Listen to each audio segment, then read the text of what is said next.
नमस्कार दोस्तों, ये आज का आपका मॉडर्न हिस्ट्री का थर्ड लेक्चर है। थर्ड लेक्चर में हम बात करने जा रहे हैं मुगल के डिक्लाइन के बारे में और मुगल के डिक्लाइन के बाद कौन कौन से और क्षेत्रीय शक्तियां उभर के सामने आती हैं, हम उसके बारे में बात करेंगे। रीजनल स्टेट्स के बारे में और ये किस तरह से आपके बीपीएससी एग्जामिनेशन में क्या इसका इम्पोर्टेंस है, जिस तरह के प्रश्न पूछे जाते हैं। सो हमारा लेक्चर भी उसी हिसाब से ओरिएंटेड होगा।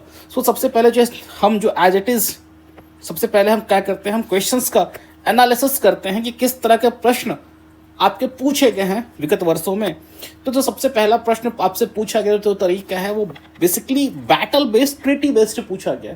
तो ये बहुत ही स्वाभाविक है कि जिस चैप्टर में सबसे ज़्यादा प्रश्न, सबसे ज़्यादा शक्तियों का विघटन भी हो रहा है, डिक्लाइन ऑफ मुगल पावर भी आपको देखने को मिल रहा है और मुगल पावर के डिक्लाइन के साथ साथ आपको कई क्षेत्रीय शक्तियां, कई सारे रीजनल पावर्स का भी आप देख रहे हैं उनका भी उदय हो रहा है। और एक शक्ति मराठा तो ऑलमोस्ट एम्पायर बनने के कगार पे पहुंच गया है। प्लस ये तो हमारे क्षेत्रीय शक्तियां और मुगल पावर है, प्लस कई सारे यूरोपियन पावर्स वो भी अपना आधिपत्य जमाने की कोशिश कर रहे हैं। हमने देखा था कि 1686 में पिछले लेक्चर में कैसे जोशुआ चाइल्ड ने भारत पे अटैक करने का कोशिश किया था, बट औरंगजेब ने उसको हरा दिया। तो फाइनली वो लोग फिर से डिप्लोमेसी, फ्लैटरी, चापलूसी पे आ गए और खजाना भर के फिर से ट्रेड स्टार्ट कर दिया। तो 1686 की घटना ये साफ साफ दर्शाती है कि ये जो ट्रेडिंग कंपनियां हैं ये अपने पॉलिटिकल पावर की चाह तो इनके मन में है, लेकिन अभी वो उतने स्ट्रांग नहीं है। 1686 के बाद ये यूरोपियन भी अपने हितों की, अपने पॉलिटिकल पावर को जमाने के लिए ये भी इनके साथ कॉन्फ्रंटेशन में आएंगे। और इसी कारण से इस पर्टिकुलर चैप्टर में सबसे ज़्यादा प्रश्न पूछे गए वो बैटल और ट्रीटी बेस्ड प्रश्न पूछा गया है। और ये सारा का सारा मेरा एनालिसिस स्टेट पीएससी से पूछे गए प्रश्नों के आधार पे है। उसके बाद क्रोनोलॉजी, या अगेन जितनी भी आपका स्टेट पीएससी एग्जामिनेशन है उसमें आप देखेंगे कि हिस्ट्री के क्वेश्चंस में क्रोनोलॉजी ईयर बहुत इंपॉर्टेंट हो जाता है। सो कौन सी पर्टिकुलर घटना कौन से ईयर में हुई, या फिर आपको क्रोनोलॉजी बेस्ड पूछ सकते हैं कि इसमें से कौन सा व्यक्ति प्रथम आया था, द्वितीय आया था, या फिर 3 नाम देके उनको क्रोनोलॉजी में अरेंज करने के लिए पूछा जा सकता है कि इनको डिक्लाइन ऑफ मुगल में, लेटर मुगल्स में कौन कौन से मुगल किस किस ऑर्डर में आए हैं। तो ये आपका 2 मेजर हो गया। तीसरा, एक तो जितने भी बैटल्स होंगे वो सारे बैटल किसी न किसी लोकेशन पे होगा। एक तो इस चैप्टर में लोकेशन इसलिए इम्पॉर्टेंट हो जाता है, जितने बैटल होंगे उतने लोकेशन होगा, प्लस जितने भी क्षेत्रीय शक्तियां उभर के सामने आ रही हैं उन क्षेत्रीय शक्तियों का कुछ ना कुछ अपना कैपिटल सिटी होगा, फोर्ट्स होंगे। सो कैपिटल सिटीज, फोर्ट्स, ये सारे कारण ये आपका जो लोकेशन है, लोकेशन भी, जोग्राफिकल लोकेशन भी ऑल्सो बिकम्स वेरी इंपॉर्टेंट। सो वस्तुतः इस चैप्टर में अगर 3 इस तरह के क्वेश्चंस को, इस तरह के पैटर्न को एनालिसिस कर लिया जाए तो आपके मेजॉरिटी 95% क्वेश्चंस आपके इन तीनों से कवर हो जाते हैं। So while reading this particular chapter, you need to be focused on these particular 3 aspects because the questions are only mostly framed from this particular 3 dimensions. So हम क्या करेंगे जब अपन पढ़ाई करेंगे, या फिर आप भी जब नोट्स वगैरह रिवाइज कर रहे होंगे तो इसको बार बार रिवीजन करना है। इसके अलावा let's see the questions heat map. तो मुगल के सक्सेसर्स पे ज़्यादा क्वेश्चंस पूछे गए हैं कि मुगल, लेटर मुगल में क्या सब चीज़ें हुई थी। अगेन क्योंकि अभी भी इम्पेरियल अथॉरिटी तो यही है, ठीक है, अभी भी कुछ भी होती है घटना तो इनके नाम से ही होता है। मतलब किसी भी तरह कोई इवेंट, ट्रीटी होता है तो फरमान वगैरह फाइनल मुहर स्टैम्प तो इन्हीं का लगता है।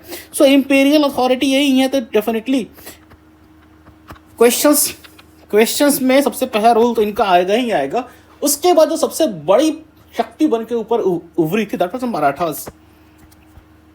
मराठा के पास में वो क्षमता थी कि मराठा मुगल के डिक्लाइन के बाद में ये अपने आप में कंप्लीटली एक एम्पायर बन सकता था। मुगल को रिप्लेस जितना क्षेत्र मुगल कैप्चर में था उससे लगभग उसके बराबर या उससे ज़्यादा क्षेत्र ये अपने कैप्चर में ला सकता था। इसके अंदर पूरी संभावना थी और क्षमता भी थी और ऑलमोस्ट वहाँ तक पहुँच भी गया था। कुछ स्ट्रैटेजिक मिस्टेक्स हुए and it could not become an empire. सो दूसरा जो सबसे ज़्यादा क्वेश्चंस हैं आपके हीट मैप के बेसिस पे, that you will see from Maratha, rest Sikh पे। सो ये तीनों मिला के आपके ऑलमोस्ट 90% क्वेश्चंस कवर कर लेते हैं। रिमेनिंग में आपको बाकी सारे हैं हैदराबाद अवध, क्योंकि हैदराबाद अवध में बहुत ज़्यादा क्वेश्चंस फ्रेम नहीं हो पाते, बस स्टार्टिंग में फ्रेम होता है कि हैदराबाद में कौन फॉर्म किया, किसने फॉर्म किया। सिमिलरली अवध में भी, अवध का जो स्टार्टिंग में रोल है, रोल ऑफ फॉर्मेशन, उसके बाद डॉक्ट्रिन ऑफ लैप्स के टाइम पे, और थोड़ा बोरा 1857 का रिवोल्ट में। इसके अलावा अवध का बहुत ज़्यादा रोल नहीं है। अवध का सांस्कृतिक रोल है, कल्चरल रोल है, लेकिन वो आर्ट एंड कल्चर में है। So this is our question heat map. इसके अलावा टाइम लाइन अगर मैं हीट मैप बनाऊं कि किस टाइम लाइन से सबसे ज़्यादा क्वेश्चंस पूछे जाते हैं, सो 1720 से लेके 1761 का जो टाइम लाइन है, ये टाइम फ्रेम है। इस वाले टाइम फ्रेम से आपके मेजॉरिटी क्वेश्चंस हैं, और 1761 से फिर 1800, ये वो टाइम है जब अब ब्रिटिशर्स बाकी सारे क्षेत्रीय शक्तियों को साइड लाइन करेंगे। इसके पहले ये सारी क्षेत्रीय शक्तियां आपस में ही फाइट कर रही हैं, और इसी बीच में एक बैटल ऑफ प्लासी होता है 1757 में। सो टाइम लाइन के हिसाब से 1720 से 1761 जहां पे क्षेत्रीय शक्तियां ज्यादा होंगी फोकस्ड, और 1761 से 1800 यहाँ पे क्षेत्रीय शक्तियां ब्रिटिशर्स के साथ में आपके इंगेज रहेंगी।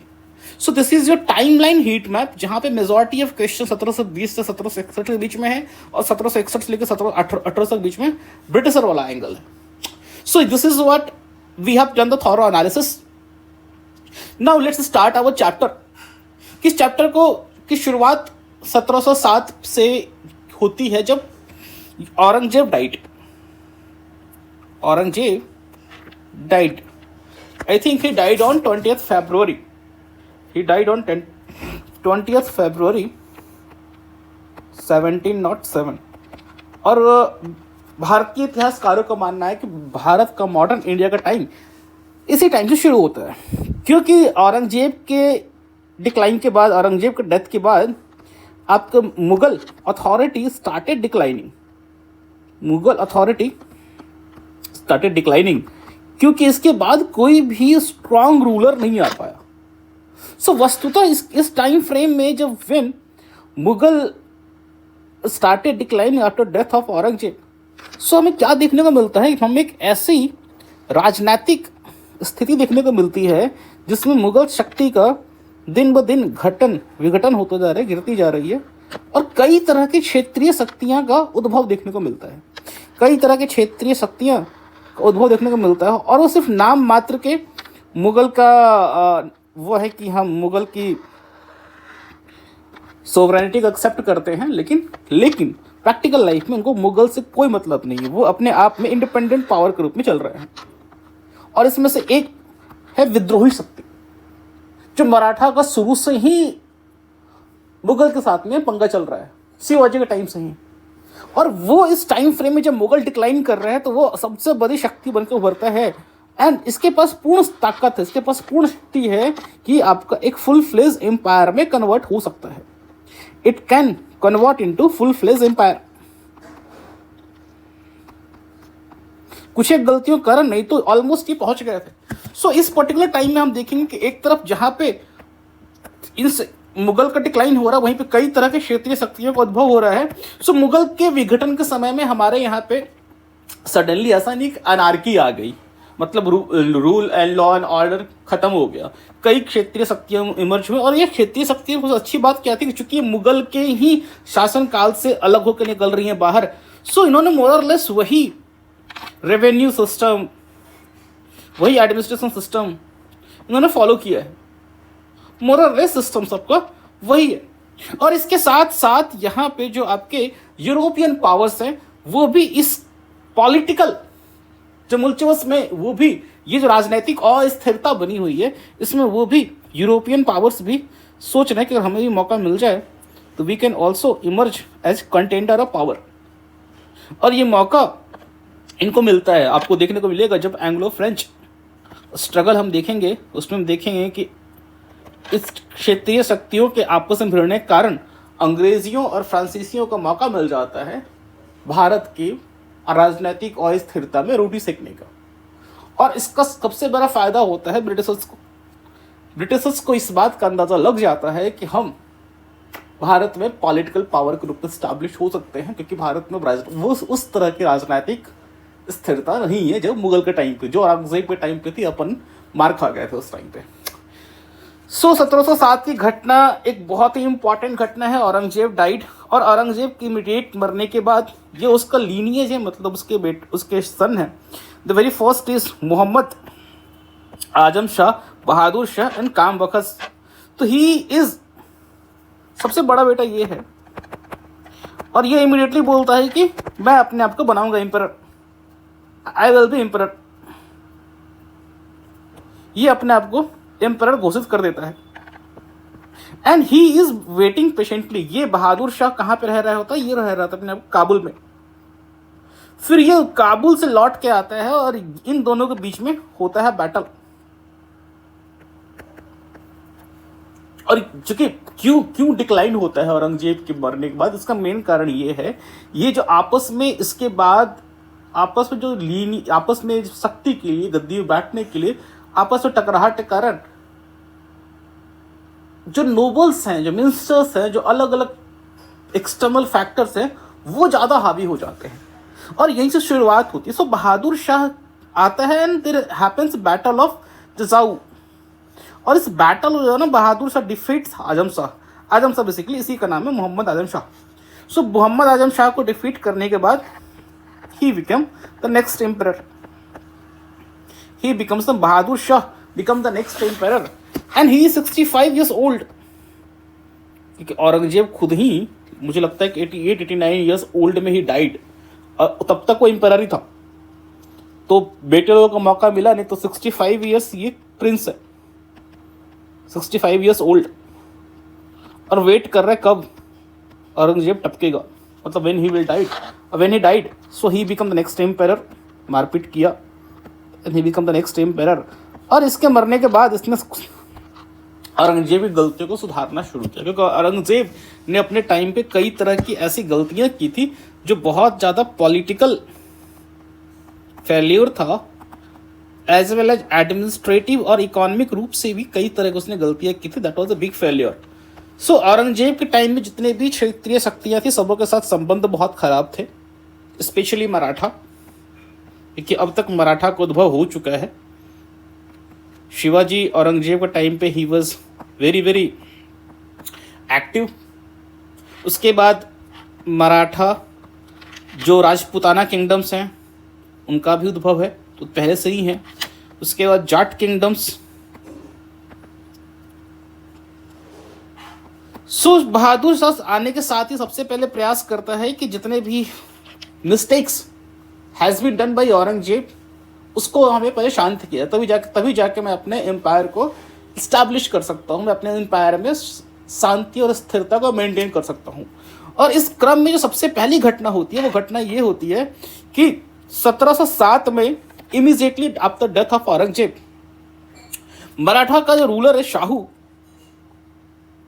उसको वो अपने यहाँ से वो उनके यहाँ पे कैद में होता है, नॉट इन प्रिजन, इसको उनको पूरे राजशाही सम्मान के साथ में औरंगजेब कैद में रखा होता है। सो इसको रिलीज कर देता है।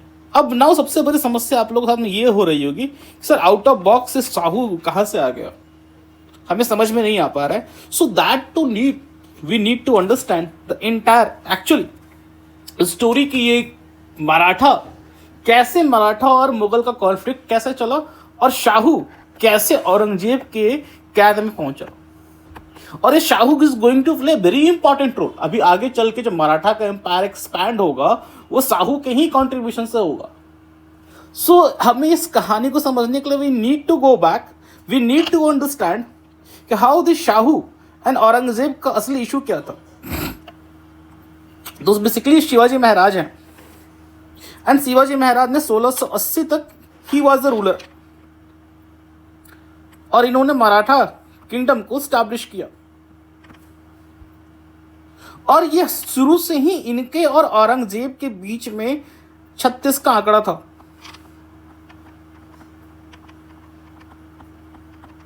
दूसरा ये इनकी सबसे बड़ी खासियत थी, खूबी थी ये गुरिल्ला वारफेयर में बड़े एक्सपर्ट थे।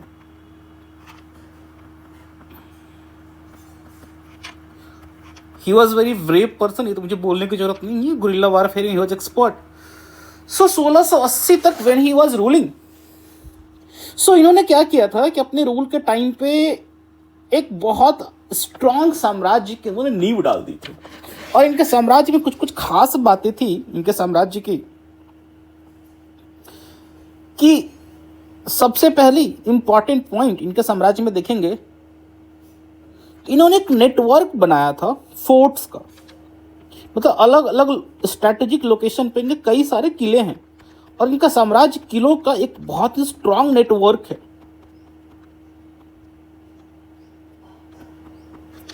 एंड एक तरह से इनका जो कोई एक सेंट्रलाइज्ड प्लेस नहीं है, इन्होंने अपने सिस्टम को डिसेंट्रलाइज बनाया हुआ है।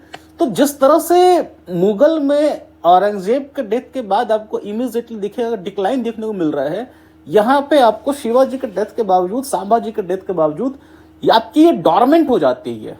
मराठा साम्राज्य कुछ देर के लिए डॉर्मेंट हो जाता है, लेकिन उसके बावजूद जैसे ही मौका मिलता है ये पुनः पूर्ण शक्ति के रूप में जागृत हो जाता है। तो सबसे पहले नेटवर्क ऑफ इन्होंने बहुत ही स्ट्रॉन्ग नेटवर्क स्टैब्लिश कर रखा है। दूसरा, इन्होंने प्रॉपर जो आज का हमारा प्रेजेंट डे कैबिनेट सिस्टम है जो आज हमें देखने को मिलता है, वैसे ही इनका भी अष्ट प्रधान मंडल, काउंसिल ऑफ 8 मिनिस्टर था, अष्ट प्रधान मंडल, काउंसिल ऑफ 8 मिनिस्टर, जिसमें पेशवा सबसे इंपॉर्टेंट था, सबसे टॉप पे पेशवा, देन अमात्य, अमात्य फाइनेंस के लिए था, फिर सचिव, जितने भी कॉरस्पॉन्डेंस वगैरह थे, पत्राचार वगैरह वो करने के लिए, देन वी हैव मंत्री फॉर इंटेलिजेंस गैदर करने के लिए, इस तरह से आईबी, सेनापति है, सुमंत है, न्यायाधीश है एंड पंडित राव। सो ये इनका अष्ट प्रधान है। सो एक तरह का जो आज का हमारा सिस्टम था कैबिनेट सिस्टम वैसा ही था, और ये पूरा एक ब्यूरोक्रेटिक स्ट्रक्चर है, ब्यूरोक्रेटिक स्ट्रक्चर है। सो इनके साम्राज्य में प्रॉपर आपको फंक्शनली स्पेशलाइज्ड ब्यूरोक्रेटिक स्ट्रक्चर था। तो इस कारण से भी इनके यहाँ पे जो सिस्टम था वो सिस्टम वेल स्टैब्लिश और रिजिलियंट था। तीसरा most important reason is that इनके जो वित्तीय प्लानिंग थी, फिस्कल प्लानिंग, वो इनका बहुत जबरदस्त था, बहुत शानदार। इन्होंने कॉन्सेप्ट को लोगों ने याद किया था, चौट एंड सरदेश मुखी।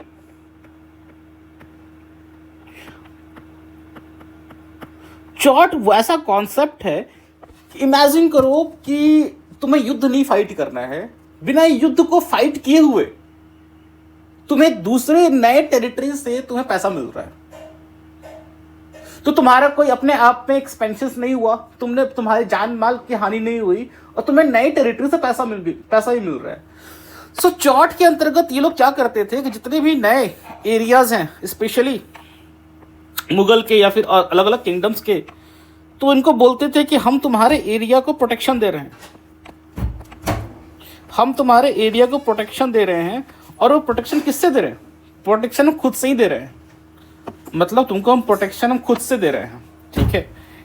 और मे भी आप एक्सटर्नली भी कोई और लोग भी तुम पे अटैक करेगा, हम तुमको उससे ही बचाएंगे, और उसके नाम पे तुम्हारे यहाँ पे जितना रेवेन्यू कलेक्शन होता है उसका हम 25% लेंगे। तो ये था चौट का कॉन्सेप्ट, एक तरह का रंगदारी tax, but it was a very beautifully designed कि बिना युद्ध लड़े हुए पैसा कैसे निकालना है।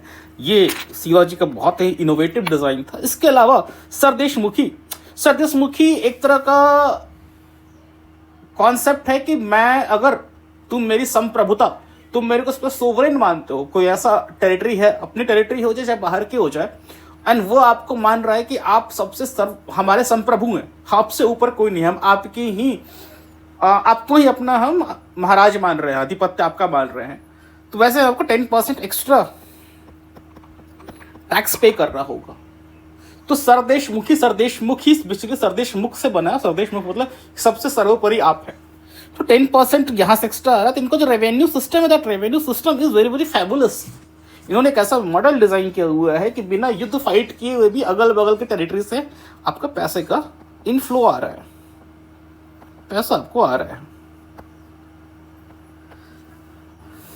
So because of all this benefits Shivaji ने एक बहुत ही स्ट्रॉन्ग साम्राज्य की नींव रखी and he was the founder of स्वराज्य।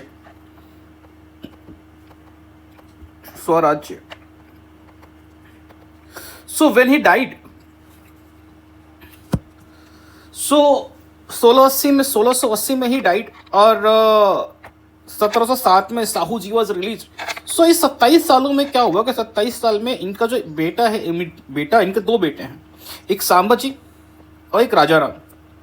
ये दोनों सगे भाई नहीं हैं, इनके फादर सेम बट इनकी मदर डिफरेंट है। सो दोनों के बीच में होगा power struggle and this lady Tarabai is going to play a very important role. Tarabai is going to play a very important role, और this person he is Shahu. तो साहू जो है संभाजी महाराज का बेटा है।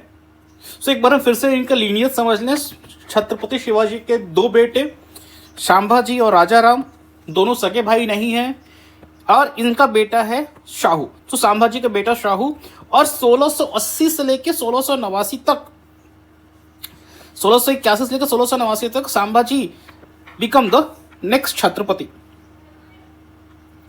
और इनका औरंगजेब से जो पंगा है मराठा का वो चलता रहता है। और इसी बीच में एक इशू क्या होता है कि औरंगजेब का बेटा अकबर वन को इन्होंने दे देते हैं अपने यहाँ पनाह, असाइलम। और इस चक्कर में क्या होता है, फाइनली इसको बहुत ही प्लान तरीके से संभाजी को मर्डर कर दिया जाता है। सो संभाजी वॉज किल्ड इन 1689 और इनकी फैमिली को कैप्चर कर लिया गया है। और औरंगजेब इनके फैमिली कैप्चर करके अपने किले में बंदी बना देता है। लेकिन ऐसा नहीं कि जेल वेल में डाल दिया था, प्रॉपर इनको महल में नजरबंद कह लो वैसे करके कड़ी सुरक्षा के साथ में इनको बंदी बना दिया गया। और शिवाजी को प्रॉपर पर्शियन उर्दू तरीके में इनको पढ़ा लिखाया गया। सो इनको वहाँ पे शिक्षा तालीम भी दी गई। ये इनकी जो वाइफ है यसुदाबाई समथिंग, रानी येसुबाई, इनको फुल फ्रिस्टी के साथ में औरंगजेब ने अपने यहाँ पे बंदी बना कर रखा। So then what happened in 1689, so he died से immediately Raja Ram came to the power, जो उनका सौतेला भाई है। सो इनका सौतेला भाई immediately came to the power, और 1689 से लेके 1700 तक he remained in the power. और इन्होंने दिमाग लगाया कि ये महाराष्ट्र से अपने कैपिटल को शिफ्ट करके तमिलनाडु लेकर आ जाते हैं। They shifted their capital from Maharashtra to Tamil Nadu. और एक प्लेस है यहाँ पे जिंजी फोर्ट में ये अपने को प्लेस कर लेते हैं। और ऐसा कुछ लोगों का मानना है कि ये गलत डिसीजन था जिंजी फोर्ट में शिफ्ट करना, और ये एक तरह से कायरता थी। लेकिन कुछ इतिहासकारों का मानना है कि नहीं, ये बहुत ही सोची समझी रणनीति के तहत था, क्योंकि मराठा अपने आप को चाहते नहीं थी कि औरंगजेब के साथ में उसको खत्म कर लें। सो वो यहाँ पे शिफ्ट करके गुरिल्ला वारफेयर इस मूवमेंट को जिंदा रखा। और इस मूवमेंट को जिंदा रखने का मेन श्रेय दो लोगों को जाता है, दैट इज शांताजी घोरपड़े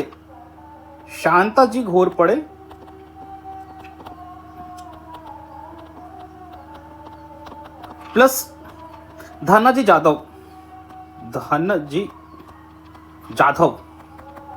मैं बताऊंगा कि ये लोग क्या इंपॉर्टेंट रोल प्ले करेंगे।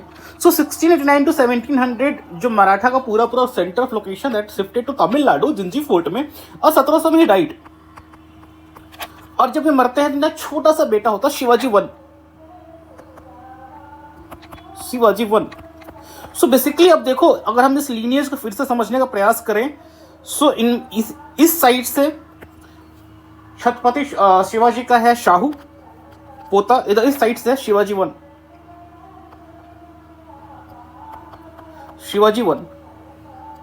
सो चूंकि अब 1700 के ईस्वी में when this Raja Ram died, so what happened कि अब ये तो शाहू तो जेल के अंदर बंद है, शाहू तो औरंगजेब की कैद में है, और ताराबाई पास से वो आम लेडी नहीं है। इनकी पॉलिटिकल एम्बिशन के बड़े हाई हैं, इनकी राजनीतिक चेतना, इनका राजनीतिक महत्वाकांक्षा दोनों ही बहुत अव्वल दर्जे का है। सो ये क्या करेंगी, ये अपने बेटे के नाम पे सी स्टार्टेड रूलिंग की, बोलेंगे मैं अब नेक्स्ट मराठा की महारानी हूँ, और इन्होंने अपने नाम से फरमान वगैरह इशू करना, फरमान ग्रांट्स वगैरह इशू करना शुरू कर दिया, और इनको इन दोनों लोगों ने पीछे से बैकिंग दिया। सो 1700 से लेके 1700 ऑनवर्ड, 1700 ऑनवर्ड इन दोनों लोगों की सहायता से, शांताजी घोरपड़े या धनाजी जादव के हेल्प से ताराबाई वाज रूलिंग, और इसने अपने तमिलनाडु से शिफ्ट कर दिया अपने लोकेशन को कोल्हापुर।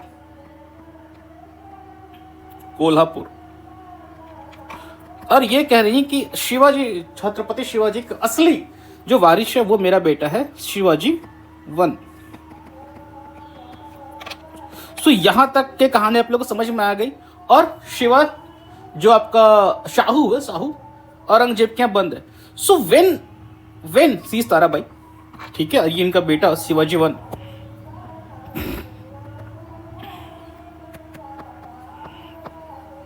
तो सीज ताराबाई एंड ये उनका बेटा है। और ये औरंगजेब की एक्चुअली मराठा के साथ में लड़ते लड़ते बहुत हालत खराब हो चुकी है। इनफैक्ट डेक्कन ड्रेन बोलते हैं उसको, किसने 28 साल तक डेक्कन में लड़ने का प्रयास किया लेकिन कुछ इसको मिला नहीं। फाइनली ये पूर्ण रूप से खुद भी ड्रेन हो गया और इसने पूरी की पूरी मुगल के संपत्ति को भी ड्रेन कर दिया। So that is called Deccan drain. And 1707 में जब शाहू को रिलीज किया गया औरंगजेब के मरने के बाद, तो बेसिकली इसके पीछे प्लानिंग ये है, दो प्लानिंग है कि जो शाहू है, शाहू जैसे ही यहां से छूट के जाएंगे वो वैसे ही यहाँ पे ताराबाई का बेटा शिवाजी के अथॉरिटी को चैलेंज करेंगे। अल्टीमेटली ताराबाई को चैलेंज करेंगे कि आप असली हकदार नहीं है, असली हक मेरा है। सो ये सोच के जब बहादुर शाह जफर उसको रिलीज करता है। दूसरा एक और चीज दिमाग में चल रही होती है, क्योंकि शिवाजी के यहाँ पे शुरू से इन्होंने हिंदुइज्म को रिवाइवल बहुत ज़्यादा जोड़ दिया था। सो इन लोगों को लगता है बहादुर शाह को, मुगल एम्पायर को, कि शिवाजी को हम लोग कैसे पढ़ा, हमने पर्शियन तालीम दी है। सो ये मुगल कल्चर से बहुत ज़्यादा वाकिफ़ है, तो ये जाएगा वहाँ पे, तो ये अगर ये सक्सीड हो जाता है तो ये मुगल के साथ में अच्छे संबंध बना कर रखेगा, अगर ये शक्ति को, सत्ता को हासिल करने में अगर ये सक्षम हो जाता है तो। सो बेसिकली स्ट्रैटेजी ये है कि शाहू को छोड़ दो, ये दोनों आपस में भिड़ेंगे तो वैसे ही मराठा कमजोर हो जाएंगे, और ये स्ट्रैटेजी काम भी करती है। तो शाहू को छोड़ने के बाद में शाहू इमीडिएटली शाहू का भिड़ंत हो जाता है अपनी आंटी से, ताराबाई से। ठीक है, तो यहां तक तो समझ गए। ठीक है, इसको हम फिर नेक्स्ट जैसे आगे बढ़ेंगे फिर टेकअप करेंगे। सो शाहू को रिलीज करने का अपना ये Bahadur Shah Zafar when became emperor, तो ही रिलीज शाहू, पहला काम शाहू को रिलीज किया। अब समझ में आया शाहू क्यों रिलीज किया। दूसरा, इसने राजपूत के जो किंगडम्स थे उन सबों के साथ अपने संबंधों को सुधार किया, और ये अलग अलग चीजों को सही कर ही रहा था। इसके था कि बाकी चीजों को जो औरंगजेब ने गलतियां की जो सुधार करेंगे, but he after 5 years he died. After 5 years he died. So 1707 से लेके 1712 तक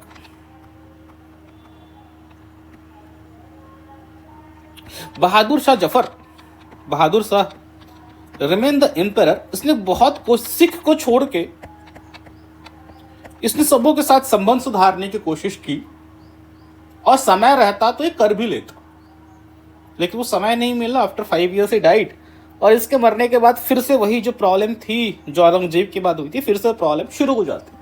और इस बार फिर से प्रॉब्लम क्या शुरू होती है कि who will become the next emperor. और बहुत ज़्यादा लड़ाई मारकाट के बाद next emperor become Jahangir Shah. So finally Jahangir Shah become the next emperor. यह भी महज 1 साल के लिए बन पाता है, और लेकिन इसके एम्परर में, इसके कार्यकाल में बहुत तरह की ऐसी घटनाएं होती हैं जिसके बहुत ही लॉन्ग टर्म इम्प्लीकेशन देखने को मिलते हैं। सबसे पहला, ये जब एम्परर बन के आता है, तो इसको एम्परर बनाने में जिसने महत्वपूर्ण रोल अदा किया होता है वो है Zulfikar Khan, and he is a noble man. So ऐसा कहा जाता है कि जहांगीर शाह के ही टाइम से जो कोर्ट में मंत्रीगण हैं, नोबल लोग हैं, वो लोग महाराज के बनाने के, एम्पायर के बनाने की पॉलिटिक्स खेलना शुरू कर देते हैं। सो 1712 is the year when we see the beginning of nobleman, जो आपको मुगल एम्पायर को बनाने में बहुत इंपॉर्टेंट रोल प्ले करते हैं। दूसरा इसके कार्यकाल में एक और चीज जो बहुत इंपॉर्टेंट देखने को मिलती है, वो इजरदारी system.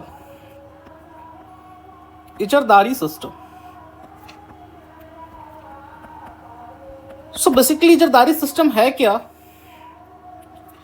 Let me explain in brief. ये एक तरह का रेवेन्यू मॉडल है। इसमें क्या होता है कि लैंड रेवेन्यू कलेक्ट करने के लिए हमें अलग अलग सिस्टम मॉडल्स हैं। तो इसमें क्या करते हैं कि भी जो सारी जमीनें हैं, उनके जमीनों का जो लैंड रेवेन्यू आता है वो डायरेक्टली कौन? एम्पायर कलेक्ट करेगा। दिस इज और एम्पायर, इनके पूरी सिस्टम बैठी हुई है और ये किसानों से कर वसूल के साई खजाने में जमा करेगी। इनफैक्ट जो अकबर के टाइम पे जो बंदोबस्ती सिस्टम था, दहसाला एंड जाप्ती, यही सिस्टम चल रहा है। लेकिन इन जो बहादुर शाह वगैरह के टाइम से धीरे धीरे और बेसिकली औरंगजेब के टाइम से जो रेवेन्यू का सिस्टम धीरे धीरे खराब होता जा रहा था, सो धीरे धीरे यहाँ पे इनके पास अब लैंड रेवेन्यू कलेक्शन, जो जमीन से किसानों से आने वाला कर है, उसमें स्थिरता नहीं है, पैसे कम आ रहे हैं। सो इसमें ये मॉडल क्या है? ये मॉडल ये कहता है कि हम किसानों से कर ना वसूल के इजरदारा मतलब दे दो, एक तरह का ठेका दे दो, कि हम किसी एक को हमने दे दिया ठेका कि भाई तुम इस पूरे एरिया का ठेका लो, मतलब कॉन्ट्रैक्ट लो, और हमें एक लमसम अमाउंट तुम पहले ही दे दो। इससे क्या होगा? तुम्हें रेवेन्यू की स्टेबिलिटी हो गई, रेवेन्यू की स्टेबिलिटी हो गई, तो फिक्स है कितना पैसा तुम्हारे पास आ गया। लेकिन लॉन्ग टर्म में ये सिस्टम बहुत ही ज्यादा खतरनाक साबित होता है, क्योंकि जो जिसको भी इन्होंने कॉन्ट्रैक्ट दिया होता है उसको कोई मतलब होता नहीं किसानों से। सो वैसी परिस्थिति में एक बहुत बड़ा गैप क्रिएट हो जाता है रूलर और पेजेंट के बीच में। सो दूसरा प्रश्न यह है कि इजारदारी सिस्टम क्या इससे पहले किसी और ने इंट्रोड्यूस नहीं किया था? तो नहीं सर, इजारदारी सिस्टम को पहले भी इनफैक्ट दिल्ली सल्तनत के टाइम पे भी यूज होता था, लेकिन बहुत नॉमिनल वे में। ही इज द फर्स्ट पर्सन जिसने इसको बहुत ही इंस्टीट्यूशनलाइज्ड, बहुत ही सिस्टमैटिक वे में इसको इंप्लीमेंट किया, इंस्टीट्यूशनलाइज्ड एवं फॉर्मलाइज्ड वे में ही इंप्लीमेंटेड इट। सो इसके कार्यकाल का तो बहुत ही महत्वपूर्ण चीज है। एक तो जुल्फिकार अली खान ने इसको बनाता है, Zulfikar Khan made him the emperor. So कहा जाता है कि इसके टाइम से नोबल कहीं बोलबाला बढ़ जाता है। दूसरी जो इंपॉर्टेंट घटना होती है वो इजरदारी सिस्टम। और एक और है भाई साहब को एक बेगम है, इनकी मैडम है लाल कुनवर। इनकी मैडम नहीं है, बट इनके साथ इनका अफेयर चल रहा होता है। और ऐसा कहा जाता है कि लाल कुनवर का बहुत ज़्यादा डांसिंग गर्ल है बेसिकली, और इनका बहुत ज़्यादा इन्फ्लुएंस इस पे होता है। और वो कोर्ट के डिसीजंस भी, जो उनका दरबार होता है, दरबार के डिसीजन में बहुत ज़्यादा हेरफेर करती है। सो ये सभी कारण है कि मुगलों का यहाँ से पतन आपको देखने को मिलेगा। ठीक है, तो 1713 ही डाइड। और इसके मरने के बाद अब बहुत बड़ा पावर वैक्यूम आ गया। अब जो लड़ाई है मुगल थ्रोन पे बैठने की, गद्दी पे बैठने की, वो लड़ाई बहुत इंटेंस हो गई। और जुल्फिकार खान ने इस चीज को स्टैब्लिश कर दिया है कि हाँ, नोबल मैन चाहे तो वहां पे अपने मन का राजा बिठा सकते हैं। और इसी क्रम को आगे बढ़ाते हुए दो भाई हैं सईद ब्रदर्स, जिन्होंने फारूक सियार बहुत कम उम्र का लड़का है, इसको वो एम्परर बनाते हैं। अब ये सईद ब्रदर्स कौन है? तो सईद ब्रदर्स दो शिया मुस्लिम है। So there are two brothers, दोनों शिया मुस्लिम हैं। इनके फादर के टाइम से ही दोनों मुगल को कोर्ट में they are giving their service, and their name is Sayyid brothers. का नाम क्या है? सईद ब्रदर्स का नाम है सईद ब्रदर्स हुसैन अली खान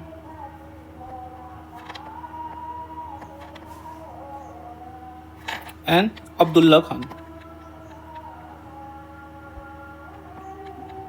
इन्होंने बहुत अच्छी कॉन्स्पिरेसी करके फारूक सियार को they made the next empire.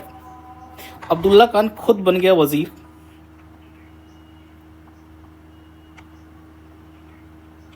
और हुसैन अली खान बिकम मीर बख्शी, मतलब हेड ऑफ पूरा मंत्रालय का हेड, प्लस जो आर्मी है, आर्मी का भी कंट्रोल। तो बेसिकली फारूक सियार सिर्फ कठपुतली है, पपेट है। अल्टीमेट पावर इन सईद बंधुओं के हाथ में है, इन सईद बंधुओं के हाथ में है।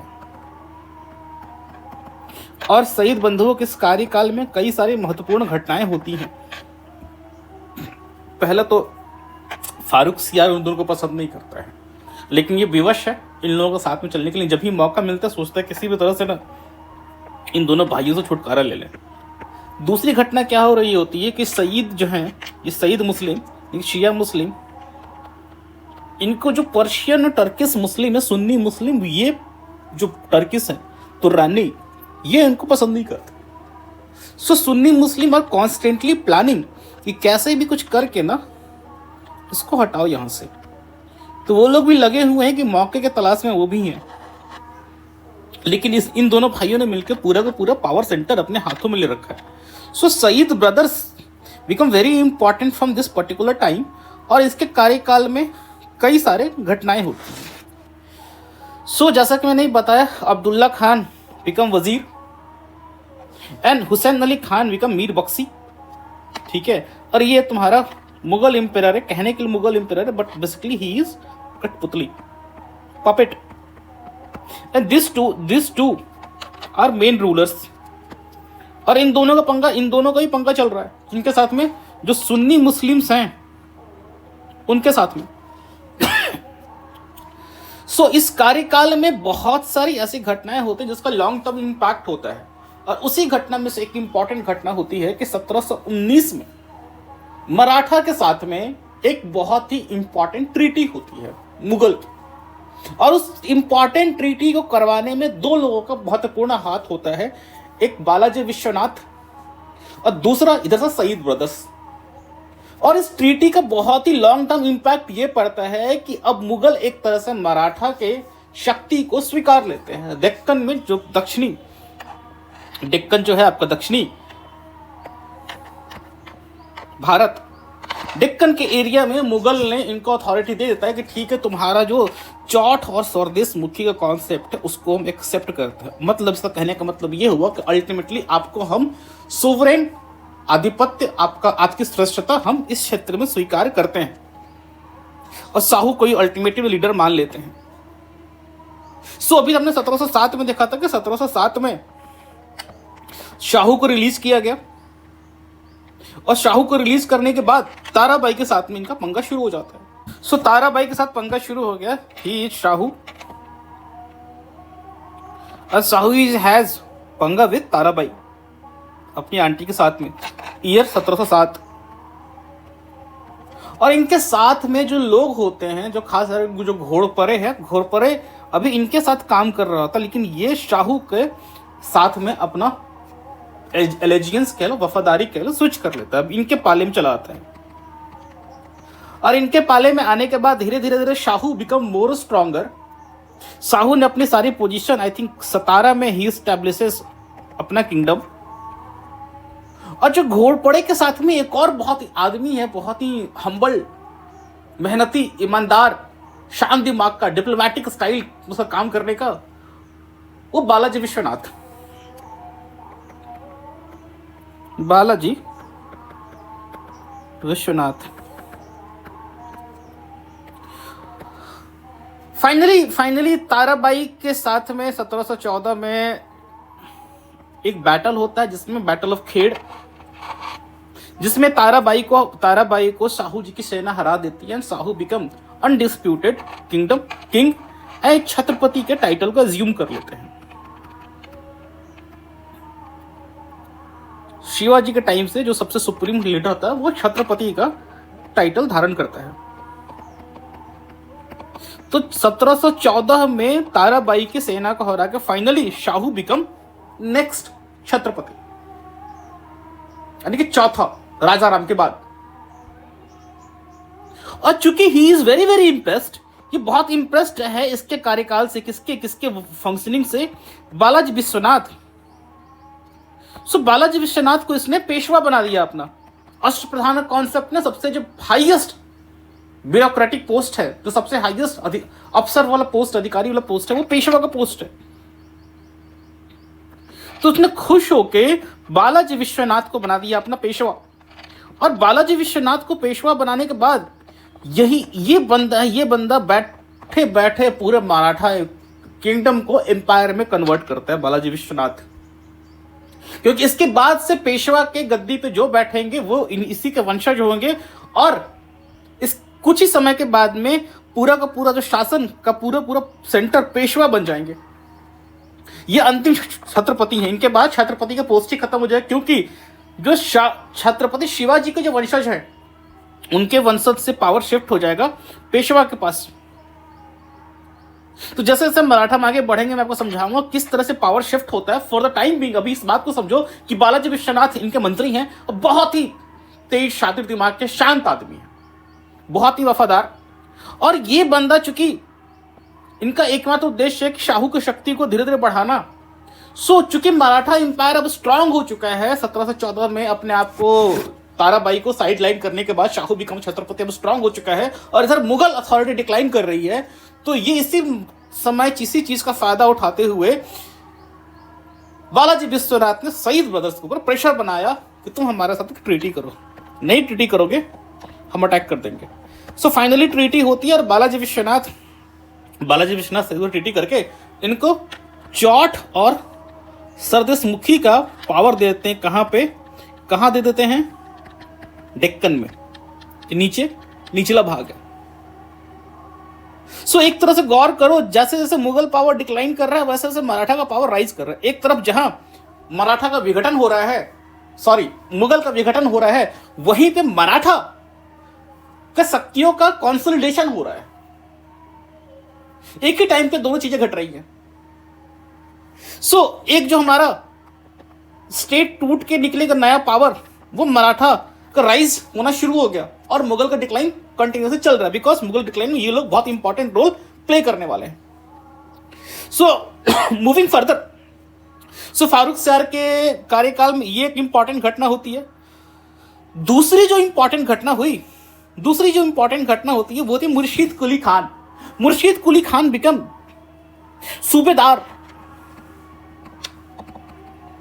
सूबेदार और governor of Bengal.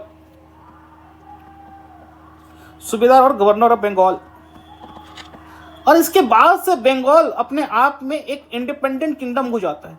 He is the last person, Murshid Quli Khan, जिसको अपॉइंट किया गया है।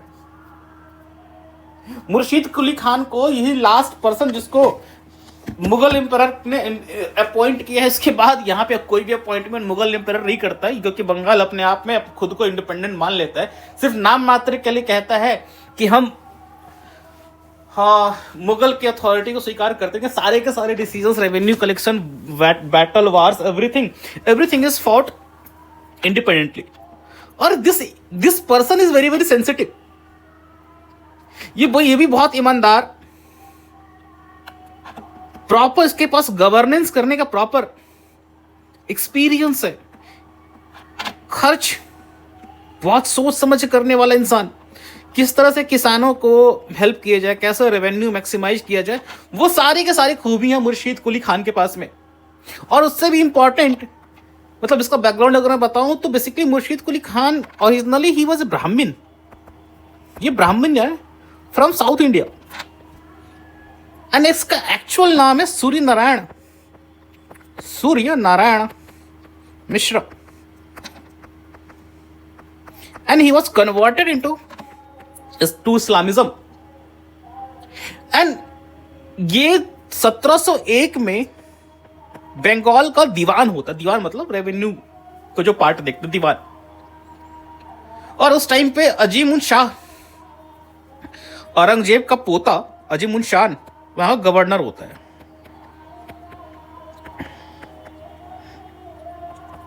और ये बड़ा शाही खर्चीले टाइप का इंसान है, बहुत खर्च वर्च करता है। तो फाइनली इन दोनों का होता है कॉन्फ्लिक्ट। अजमुल शान को रोकता है कि यार तुम इस तरह से शाही खजाने को, बंगाल के रेवेन्यू को तुम फिजूल खर्ची में नहीं उड़ा सकते हो। और ही देन फाइनली इस बात को कंप्लेन करता है औरंगजेब के साथ, और औरंगजेब इसके इस बात से बहुत खुश होता है, क्योंकि पर्सनल लाइफ में ऐसा इतिहासकारों का मानना है, इवन बिपिन चंद्र भी कहते हैं कि औरंगजेब के लाइफ में पर्सनल लेवल पे बहुत इश्यूज नहीं थे, कोई बहुत ज़्यादा बुराइयां नहीं थी। सो औरंगजेब भी इस तरह की फिजूल खर्ची को पसंद नहीं करता, और इस कारण से जब इसको पता चलता है कि ये आदमी इस तरह का है, तो ये उसका ट्रस्ट गेन कर लेता है, और यहीं से मुर्शीद कुली खान का धीरे धीरे जो पोजीशन है बहुत स्ट्रांग हो जाता है। He become very loyal to Aurangzeb. So after Aurangzeb's death, इसको फारूक शियार ने इसको वहां का बंगाल का नवाब मतलब सूबेदार अपॉइंट कर दिया। सो इसके पास दीवानी राइट पहले से ही था, एंड फाइनली ही गॉट सूबेदारी, he become ultimate power of Bengal. और यहां से बंगाल का एक नया इतिहास शुरू होगा, जो आपका बैटल ऑफ बक्सर तक चलेगा। 1717 से लेके फर्स्ट 1757 बैटल ऑफ प्लासी, और बैटल ऑफ प्लासी बस 1764। ये बंगाल का बहुत इंपॉर्टेंट रोल है। और हम अभी अगले लेक्चर देखेंगे ब्रिटिश एक्सपेंशन में क्यों Bengal was the first territory to be fought for, क्यों पहली लड़ाई यहीं पे होती है, क्यों बंगाल को ही पहला कैप्चर किया जाता है, और क्या बंगाल का कैप्चर एक्सीडेंटल था, क्या एक महज दुर्घटना थी, कि ये ब्रिटिश की सोच समझी प्लानिंग थी। सो वी सॉ कि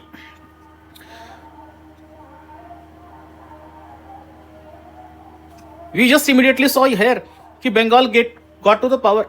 उसके अलावा इसके कार्यकाल में, फारूक शियार के कार्यकाल में एक और बहुत ही इंपॉर्टेंट घटना होती है कि यह अंग्रेजों को फरमान इशू कर देता है, फरमान इशू करता है।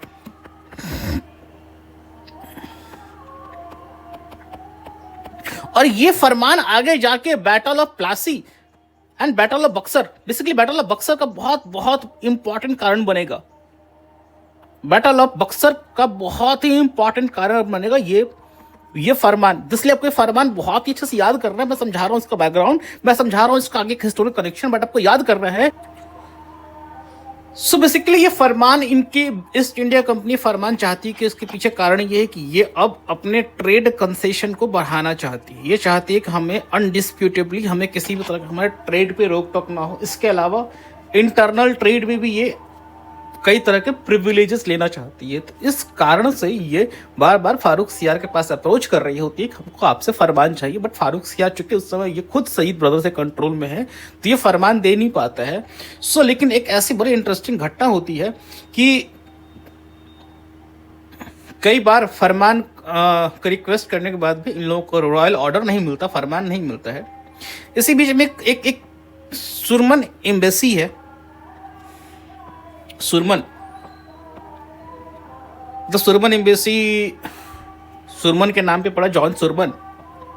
और इस पर्सन का सबसे बड़ा खूबी क्या है कि ये पर्सन, जॉन सुरमन, जाते हैं एक टीम को लेके एम्परर के पास में दरखास्त करने के कि अंग्रेजों को ईस्ट इंडिया कंपनी को फरमान इशू कर दिया जाए।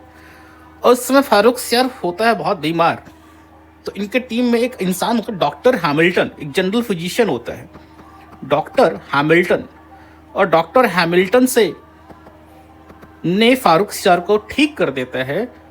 उसको जो बीमारी होती है, बीमारी को ठीक करने के बाद डॉक्टर हैमिल्टन से फारूक शियार काफ़ी इंप्रेस होकर बोलता है, बोल तुझे क्या चाहिए। फाइनली इसे भैया फरमान दे दो हमें, हमारे ऑर्डर्स पे जो हमारे टर्म्स हैं, हमारी बातों को मान लो। एंड फाइनली फारूक शियार अग्रीड, वो फरमान देता है। अब ये फरमान क्यों आगे बनेगा, बोन ऑफ कंटेंशन, क्यों बैटल ऑफ बक्सर फरमान कारण होगा, बताता हूँ अभी। बेसिकली इस फरमान में दो चीजें थी। एक तो फरमान का मेन था ऑर्डर, जो रॉयल ऑर्डर था, जिस तरह से अपन राजशाही ऑर्डर दे दिया गया, और ये उस ऑर्डर को एक्सिक्यूट करने के लिए, उस ऑर्डर को धरातल पे लाने के लिए वजीर के द्वारा दिए गए इंस्ट्रक्शंस थे। मतलब बारीक से छोटे बातें इसमें लिखी गई थी। इसको बोलते हैं अपन हस्बे अल हुक्म। ये फरमान है, रॉयल ऑर्डर है, और इस रॉयल ऑर्डर को इम्प्लीमेंट करने के लिए वजीर साहब ने, प्राइम मिनिस्टर ने, अब्दुल्ला खान ने, ही शुड हस्ब अल हुक्म, और इस हस्ब अल हुक्म में एक प्रावधान है दस्तक का। दस्तक बेसिकली क्या है कि जितने भी अंग्रेजों की फैक्ट्री है भारत में, उन सारे फैक्ट्रीज में एक चीफ फैक्टर होगा, जो हेड, जो सभी वहां पे वर्कर्स का हेड होगा, जितने भी लोगों काम कर रहे हैं। सो वो इस फैक्ट्री से जो भी सामान बाहर के निकलेगा, अगर उस सामान पे इस चीफ फैक्टर के द्वारा साइन किया गया एक पेपर को लगा दो, सील पेपर, स्टैंप लगा के उसने लगा दिया कि ये जो बॉक्स जा रहा है ये अंग्रेजों का बॉक्स है और उस पर इसका सील मोहर होना चाहिए, उसका सिग्नेचर होना चाहिए, तो उस बॉक्स को कहीं पे भी कोई कस्टम अधिकारी वगैरह चेक नहीं करेगा और ना ही इनको कोई ड्यूटी पे करना होगा। जितना भी ये बॉर्डर कहीं भी क्रॉस करे, सिर्फ उनको ये वाला पेपर दिखा देना है, इनको कोई ना तो चेक करेगा ना इनको कोई ड्यूटी पे करना है। सो ये दस्तक का कॉन्सेप्ट याद रखो। ये दस्तक का कॉन्सेप्ट आगे चल के ये इतना इसका मिसयूज होगा कि बैटल ऑफ बक्सर में ये बहुत इंपॉर्टेंट रोल प्ले करने वाला। तब मैं पूछूंगा आपसे कि क्या आपको याद है 1719 का जो फरमान जिसमें दस्तक की बात की गई थी, और दस्तक कैसे दिया गया? हस्बे अल हुक्म के थ्रू। सो ये हमने फरमान का कॉन्सेप्ट समझ लिया, ठीक है। फिर उसके बाद हमने मुगल के देख लिया था कि इसी टाइम पे मुगल और मराठा के बीच में संधि होती है, दैट वी सॉ, ठीक है। दिस इज बालाजी विश्वनाथ 1713 में पेशवा बनते हैं, मतलब ठीक बैटल ऑफ खेड़ से एक साल पहले ही बिकम पेशवा। उसके बाद 1719 में फाइनली फारूक शियार और दोनों जो भाई हैं सईद ब्रदर्स, इन दोनों के बीच में अनबन होती है और सईद ब्रदर्स थोड़ा फ्रस्ट्रेट हो गया क्योंकि फारूक शियार कंट्रोल नहीं चाहता है, ही डजंट वांट कंट्रोल, और फारूक सियार को चाहिए कठपुतली वहां पे, सॉरी सईद ब्रदर्स को चाहिए कठपुतली। सो फारूक सियार और सईद ब्रदर्स के बीच में होता है भयानक पंगा, एंड इस पंगे में सईद ब्रदर्स ने इसको एक तरह से यहां से हटवा देता है, फाइनली ही गॉट किल्ड, इसको मरवा देता है। और सईद ब्रदर्स को हटा के छोटा सा फिर से किसी बच्चे को लेकर आता है। फाइनली सईद ब्रदर्स लेके आते हैं the next ruler Mohammad Shah. Mohammad Shah का इमेज देख के आप समझ गए होंगे कि सबसे इसका बहुत लंबे टाइम तक रूल करता है ये 1719 और 1748। और ये रूल इतने लंबे टाइम तक इसलिए नहीं करता कि बहुत ही कॉम्पिटेंट और काबिल इंसान है। इसको प्यार से सब प्यार से क्या, इसका निक नेम है रंगीला, मोहम्मद शाह रंगीला, क्योंकि इसको रंगीला में बड़ा मजा आता है। सो ये इसको जीवन में दो ही चीज चाहिए, गाना बजाना चलता रहे, ठीक है, और भांग वांग गांजा चलता रहे, ठीक है। सो बेसिकली इसके लाइफ में यही चीज है, सूरज अस्त रंगीला मस्त। सो मोहम्मद शाह रंगीला के टाइम पीरियड शुरू होने के बाद जो मुगल का थोड़ा बहुत भी चांसेस था रिवाइव होने का, मुगल की अथॉरिटी रिवाइव हो सकती है, उसके सारी की सारी संभावनाएं खत्म हो गई। और इस टाइम पे कुछ कुछ इंपॉर्टेंट ऐसी घटनाएं होती हैं जिन घटनाओं के कारण अब यहां पे अलग अलग छोटे छोटे पावर सब इमर्ज होंगे। उसमें सबसे पहले मैंने शुरू में बताया था कि जो सईद ब्रदर्स हैं वो शिया मुस्लिम है और इनके पैरेलली सुन्नी मुस्लिम हैं जो वहां पे अभी काम कर रहे हैं, तो रानी मुस्लिम्स जो मुगल कोर्ट में हैं। तो वो बहुत लंबे समय से भी ताक में है कि इनको कैसे इस यहां से हटाया जाए। फाइनली चिन किलिच खान जो तुर्रानी नोबल है, वो इनके बड़े भाई अब्दुल्ला खान को 1720 में मरवा देता है। अब्दुल्ला खान को ही गॉट किल्ड।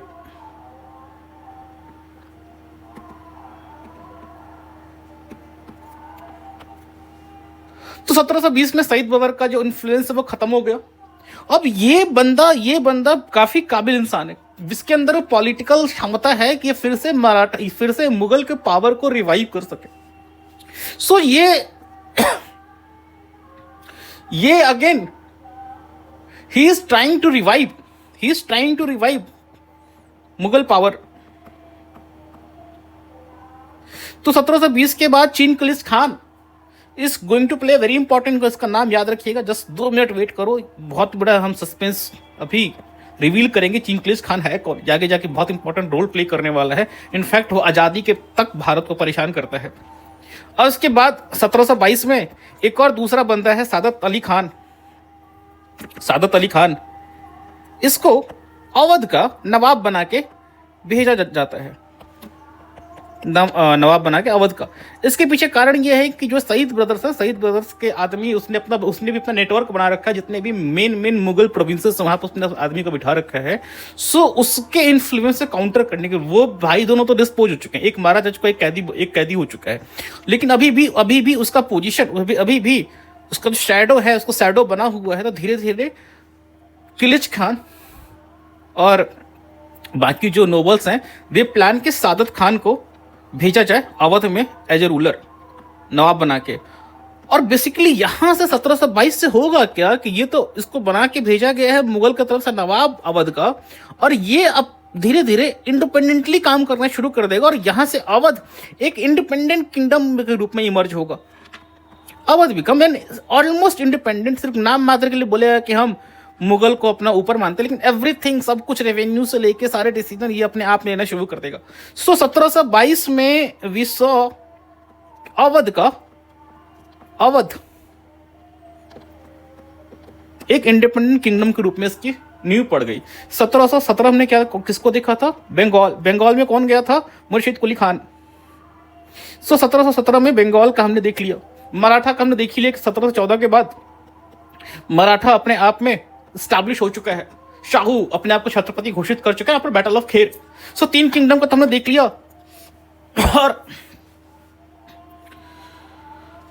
और मगध के साथ तो कोई इशू नहीं है। मगध 1720 के बाद मगध बोल रहा, Awadh now has completely got establish. और 1724 में फाइनली चीन किलिच खान अपने आप को हैदराबाद का निजाम घोषित कर देता है और यहां से शुरू होता है, निजाम घोषित कर देता है। यहां से शुरू होता है असफ जाही डायनेस्टी का रूल। असफ जाही डायनेस्टी का रूल जो आपके आज़ादी के बाद भी चलेगा और हैदराबाद के साथ में भारत को विलय कराने में बहुत समस्याओं का सामना करना पड़ेगा। और चिन कुलिच खान को निजाम उल मुल्क भी कहा जाता है और यहाँ से हैदराबाद स्टेट की स्थापना हो जाती है। लेकिन ये आउट ऑफ सडन नहीं होता, इसको रातों रात दौरा नहीं पड़ता कि हमें जाके अपने हैदराबाद स्टेट की स्थापना करनी है, असफ जाही डायनेस्टी की स्थापना करनी है। ये बंदा भरसक प्रयास करता है कि हमें मुगल की अथॉरिटी को रिवाइव किया जाए। सो जब ये सईद ब्रदर्स के इन्फ्लुएंस से अपने मुगल को ये हटा लेता है, सो व्हाट ही प्लान्स, इसने क्या प्लानिंग किया होता है कि धीरे धीरे अब हम मोहम्मद सरंगीला को समझाएंगे कि भैया गाना बजाना तुमको जो करना है करो, बट धीरे धीरे हमें अथॉरिटी, हम लोगों को संभालने जितने नोबल्स हैं, हम मुगल की अथॉरिटी को फिर से रिवाइव करेंगे। बट मोहम्मद सरंगीला को इंटरेस्ट है नहीं इन चीज़ों में, ठीक है। वो दिन में सोता है, रात में जगता है, ठीक है। सो 1722 में निज़ाम ये कहता है कि ठीक, एक काम कर भाई, तुम मेरे को यहाँ पर कुछ नहीं होने वाला है, हमको तुम डेक्कन का सूबेदार बना के भेज दो। सो फाइनली इन 1722 में ही वाज सेंट वापिस डेक्कन। ये दिल्ली से लौट के डेक्कन चला आता है और डेक्कन में इसको सूबेदार बना के भेजा गया होता है, ठीक है। इसको 6 प्रोविंस इसके हाथ में दिया जाता है, ठीक है, कि 6 प्रोविंसेस हैं जिसका तुम्हारे हाथ में पावर है। और ये डेक्कन अपना चला आता है और यहाँ पे आके अपना काज संभालता है, लेकिन अभी भी अथॉरिटी मुगल की ही है। इसी बीच में एक और बंदा है जो इसकी अथॉरिटी को चैलेंज करता है। फिर शक्कर खेरा करके एक बैटल होता है, बैटल ऑफ शक्कर खेरा 1724 में। और बैटल ऑफ शक्कर खेरा में जो बंदा है डेक्कन में जिसने इसकी अथॉरिटी को चैलेंज किया है, उसको हरा देता है। उसके बाद बोलता है कि वैसे भी वहाँ पे मेरे ऊपर तो कोई है नहीं, मोहम्मद सरंगीला का मेरे से कोई मतलब तो है नहीं। सो अब से Hyderabad will be my regime. Hyderabad मेरे अब कब्जे में रहेगा।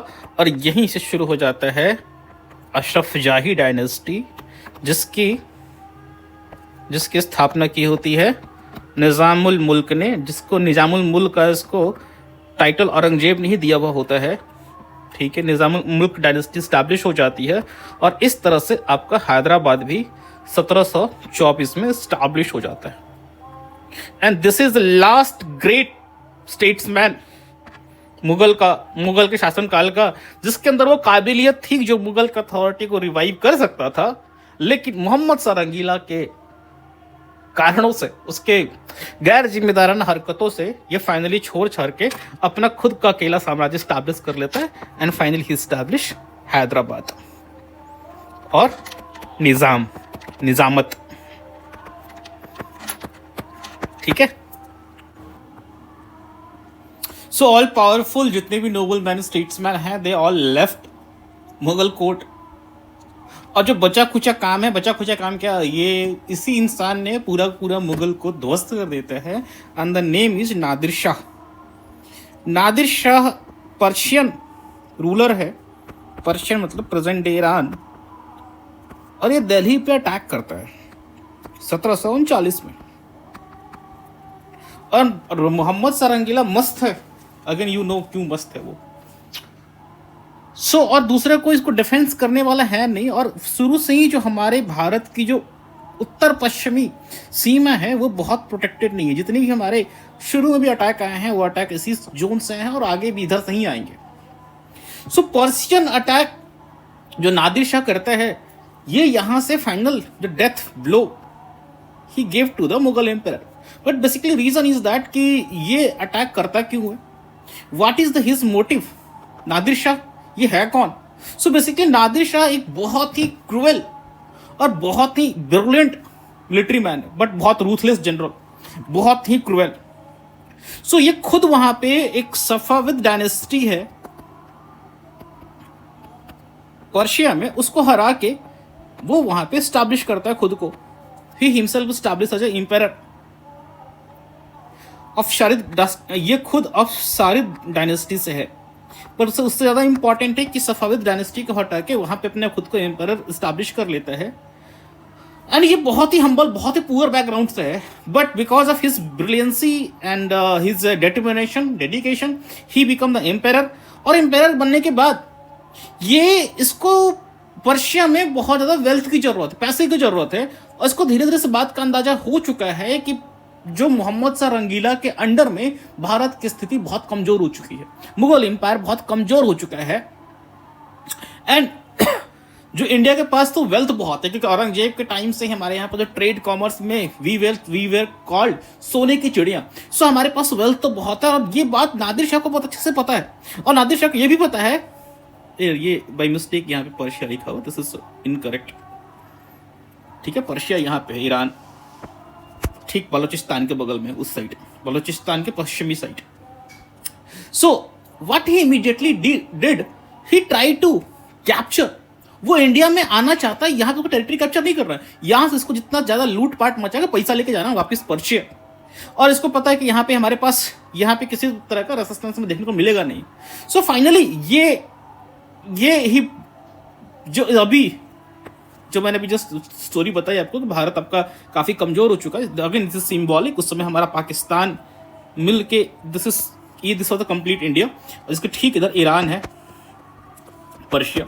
ठीक है, यहां से ये आएगा अटैक फ्रॉम दिस रीजन। ठीक है, और यहीं पे एक प्लेस है खैबर। खैबर पास के होते हुए ही विल कम, आप लोगों ने पढ़ा होगा Sulaiman and Kirthar range. Sulaiman and Kirthar range के बीच से ही ये खैबर पास है, और ये खैबर पास के होते हुए इनका अटैक आता है 24 फरवरी 1739। एक बहुत बड़ा बैटल होने वाला है, बैटल ऑफ करनाल। डेट याद रख लेना, ईयर याद रखना, किन किन के बीच में हुआ है। नादिर शाह कौन है, पर्शियन, इसको क्या जरूरत है, इसको पैसे की जरूरत है, पैसे की जरूरत के लिए क्यों ये भारत में अटैक करता है, भारत में अटैक क्यों करता है, उसको पता है कि जो मुगल एम्पायर है भी बहुत कमजोर है, उसको सपोर्ट करने के लिए कोई वहां पर स्ट्रांग नोबल आर्मी नहीं है। ये भारत में करता है attack, this battle of Karnal. Battle of Karnal में ये मुगल की आर्मी को बहुत बुरी तरह ध्वस्त कर देता है, और इनफैक्ट नादिर शाह के सामने जाके चरण में गिर पड़ते हैं मोहम्मद शाह रंगीला, नतमस्तक हो जाते हैं, बोलेंगे हुजूर मेरे माई बाप, आप ही मेरे आका हैं।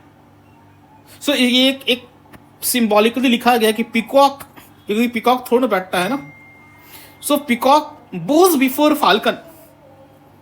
ठीक है, बहुत ही सिंबॉलिकली ये लाइन लिखी गई है, the peacock Bhoj before the falcon. और इसको यहाँ पे टेरिटरी में कोई इंटरेस्ट नहीं है, इसको यहाँ पे अपना साम्राज्य फैलाने में कोई इंटरेस्ट नहीं है। ये यहाँ से एक एक चीज को लूट पाट के लेके जाता है। और इनिशियली में क्या होता है कि इनिशियली बहुत ज्यादा ये मार काट चक्कर में नहीं है, ये इसको लूट कर जाना है। लेकिन दिल्ली में एक र्यूमर फैल जाता है दिल्ली में कि ये नादिर शाह को मुगल के आर्मी ने असैसिनेट कर दिया है, मतलब मार दिया है। और 100-200 ईरानियन को, पर्शियन आर्मी के लोगों को दिल्ली में मार काट दिया जाता है। सो इसका रिवेंज में, इसके बदला लेने के लिए 22 मार्च 1739 को दिल्ली में एक बहुत बड़ा नरसंहार होता है, जिसमें 20 से 25 हजार लोगों को मार दिया जाता है। नादिर शाह, चूंकि मैंने शुरू में बताया कि नादिर शाह बहुत ब्रिलियंट है, चलो बहुत ही निर्दयी, रूथलेस, क्रूअल टाइप का इंसान है, तो बदला लेने के लिए 22 मार्च 1739 को बहुत भयानक दिल्ली में लूटपाट मचाता है। 25-30 हजार लोगों को इसने कत्लेआम करवा देता है। उसके बाद लूट का भयानक वो चलता है, इसने कई सारे लूट मचा के यहाँ से पीकॉक थ्रोन लेके जाता है, कोहिनूर लेके जाता है, जो कौन सा कोहिनूर, जो आज क्वीन के पास में इंग्लैंड में है। So what he did, peacock throne, Kohinoor diamond, peacock throne, Daryae Noor diamond, ये आज भी तुम्हारे ईरान के पास में ही है, दरियाए नूर डायमंड। और इसके अलावा अरबों का सोना, चांदी, हीरे जवाहरात लेके जाता है। और ऐसा कहा जाता है, ये किवंदती है, ये भी पीकॉक थ्रोन है। ऐसा किवंदती है कि इसके जाने के बाद, यहाँ जाने के बाद 3 साल तक, इनफैक्ट बिपिन चंद्र ने अपनी किताब में मेंशन किया है कि 3 साल तक ये पर्शिया में लोगों को टैक्स फ्री कर देता है। और ये कहानी यहीं तक खत्म नहीं होती। नादिर शाह के जाने के बाद नादिर शाह ने एक रास्ता क्रिएट कर दिया है पर्शियन के लिए कि जब जब पैसे का कमी पड़े, भारत जाओ, लूट मचाओ, भारत से पैसा लेके आओ, रेड मारो, फिर रिट्रीट करो, फिर रेड मारो। और ये काम नादिर शाह के बाद अहमद शाह अब्दाली, इसी का एक खास जनरल मैन है, वो करना शुरू करेगा। एंड इसी कारण से थर्ड बैटल ऑफ पानीपत 1761 में होगा। सो 1761 में थर्ड बैटल ऑफ पानीपत होने के कारण बहुत बड़ा रोल प्ले करता नादिर शाह। नादिर शाह ने वो रूट फिर से एक्टिव कर दिया, जो पर्शियन से आर्मी आने का, और उसने ये भी दिखा दिया कि मुगल पूरे खोखले हैं। सो इस लड़ाई का इम्पैक्ट क्या पड़ा कि आफ्टर बैटल ऑफ कारनाल 24 फरवरी, सो सबको ये मालूम चल के, जितने भी अलग अलग पावर्स हैं, ब्रिटिशर्स को पता चला गया कि यार मुगल पावर अब पूर्ण रूप से खोखली हो चुकी है। जो 1686 में हमने औरंगजेब से पंगा लिया था, हमें दौरा का पीटा गया था, अब वो बात नहीं रही। दूसरा, मोहम्मद शाह रंगीला बिल्कुल स्पाइनलेस इंसान है। सो मुगल से अब हमें बहुत ज्यादा डरने की जरूरत नहीं है। हमारे लिए जो मेन चैलेंजेस हैं, ये रीजनल पावर्स हैं। ये जो रीजनल पावर्स जो अब इमर्ज हो रहे हैं, this regional powers are more important.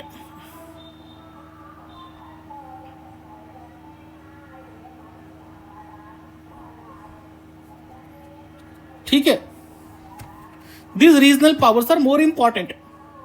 And Maratha को भी समझ में आ चुका है कि अब हमारे पास अपना आधिपत्य जमाने के लिए मुगल्स के ऊपर किसी भी तरह कोई इशू नहीं है। तो जब सारी चीजें चल रही हैं, मोहम्मद शाह नादिर शाह का अटैक चल रहा है 1739 में, बाकी सारे पावर आराम से बैठ कर देख रहे हैं। अवध, इनफैक्ट अवध तो दोनों के बीच में ब्रोकरी काम कर रहा है। अवध समझ चुका है कि यार मुगल के फेर में चक्कर नहीं रहना है, अपना अगर किंगडम को बचाना है तो you need to play middle man role.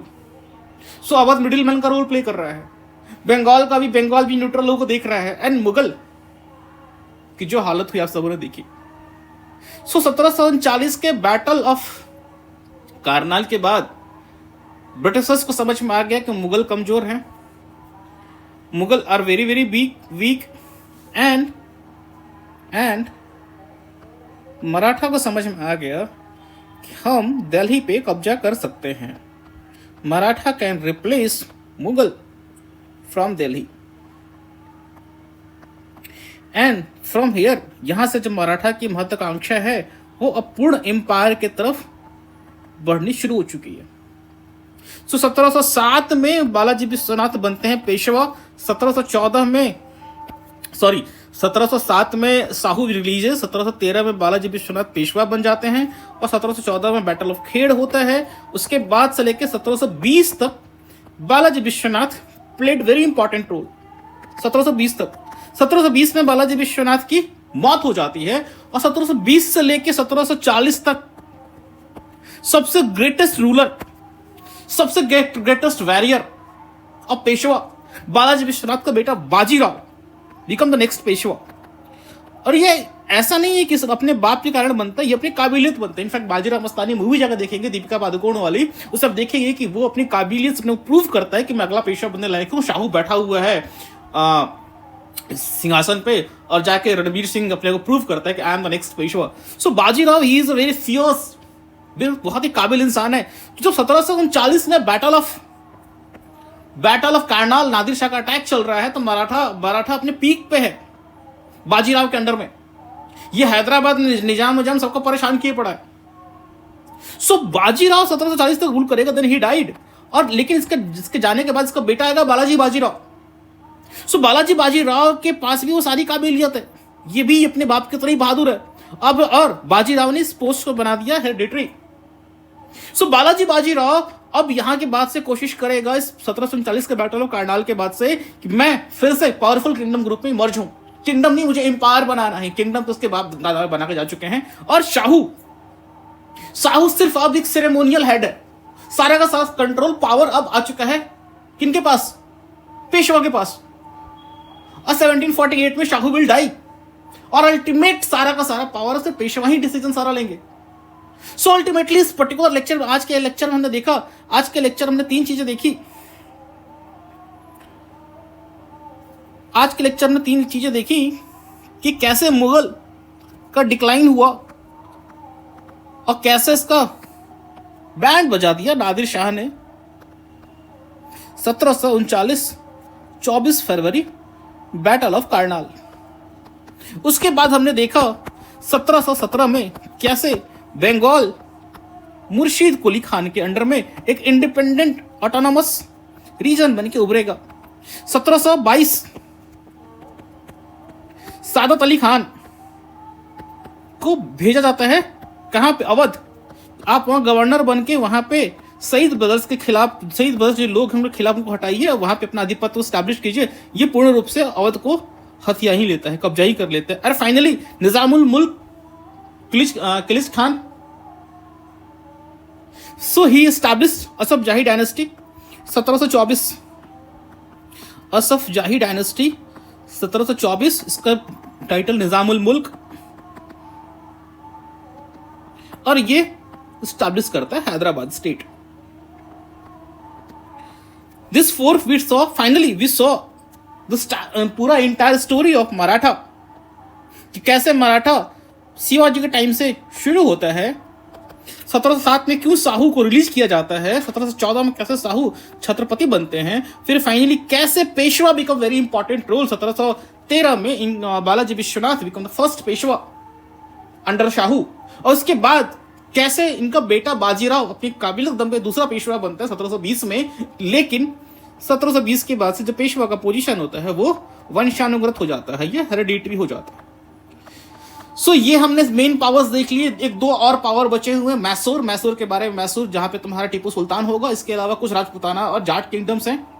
और आधे घंटे का और इस लेक्चर में है। उसके बाद इमीडिएटली हम इसके उस समय के सामाजिक और आर्थिक कंडीशन देख के दूसरे लेक्चर में we will close this chapter and next will be moving कि कैसे ब्रिटिश ने अपने वहां पे कॉलोनियल एम्पायर को एक्सपैंड किया, किस तरह से ब्रिटिशर्स इन शक्तियों के साथ उलझेंगे, कैसे इन शक्तियों के साथ लड़ते हुए फाइनली बैटल ऑफ प्लासी होगा।